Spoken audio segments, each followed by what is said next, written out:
यद्यप्येते न पश्यन्ति लोभ उपहत चेतसः कुलक्षकृतं दोषम मित्रदोहे च पातकम.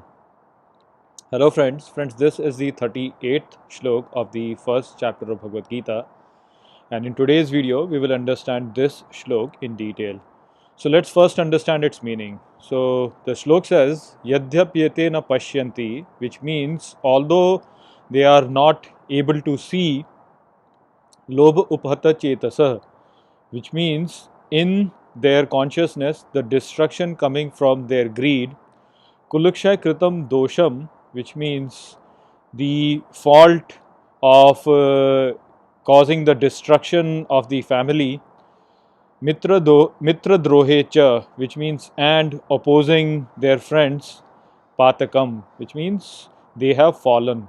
So over here what Arjun is saying is that although they are not seeing the destruction that is coming from the greed that is there in them and how they are going to be causing the destruction of the family and how they are opposing their friends, they have fallen.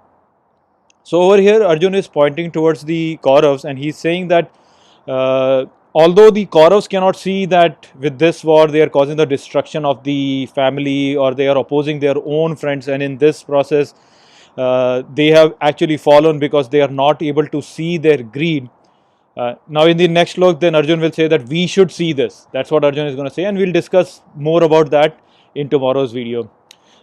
In this video let's just focus on this aspect of the shlok. So over here Arjun is pointing out towards the fault of the Kaurav army, and he's saying that the Kaurav army is not able to see that this war is going to cause the destruction of the family.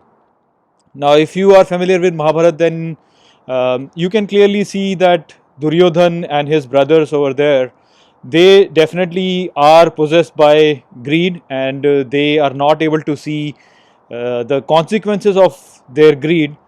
But the question that comes over here in mind is that why are three very noble people still fighting on the side of the Kaurav, which is Bhishma, Dronacharya and Karna. So here what we have to understand is that the greed is just not limited to gaining material wealth. Greed can be associated with some other things also. For example, they can be associated with your reputation, they can be associated with your self-respect. Now these things, although are not as mean as gaining material wealth, but they definitely when taken to an extreme can cause a lot of destruction. So over here these three people have ended up on the side of adharm because they have placed these things above dharma basically. If you look at Bhishma, he is bound by his pledge, and his pledge actually is associated with his ego to a certain extent, because his reputation and his self-respect is bound by that pledge, and if he were to go back on that pledge his reputation will be destroyed. And so you can see that his greed over here is towards that, because it's the ego which is driving that pledge. If you look at Dronacharya, then he is bound by his allegiance to his employer.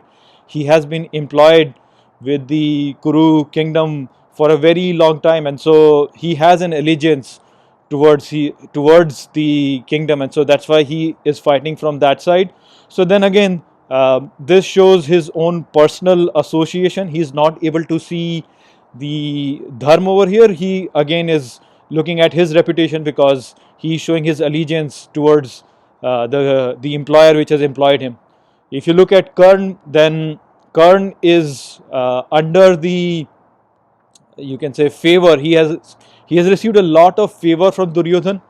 He was nobody and Duryodhan actually made him the king of Ang. So he is bound by that and he wants to return that favor. So it's his self-respect that is coming in his way in terms of being on the side of the dharma. He cannot really now isolate or leave Duryodhan, because Duryodhan actually helped him when he was in a lot of trouble. So he cannot really abandon his friend. So he's bound by his friendship, and that comes from his self-respect again. It's again his ego which is coming over here. So these are noble objectives by which these people are fighting on the side of Kaurav. But the thing is that they are still not on the side of Dharma. They are still fighting on the side of Adharm, and they are not able to overcome this inherent thing which is there in human psyche itself. So it's a warning to us that these things are good. Returning a favor, having a self-respect, looking after a reputation are good thing, and they can force you to do good things. But if taken too far, they can also make you end up on the wrong side. And so to be on the right side, you have to overcome these things. You have to be able to fight against these good things also which are there inside you, to be on the side of dharma. So that is the warning that has been given in this shlok. So I hope that I have explained this shlok well to you.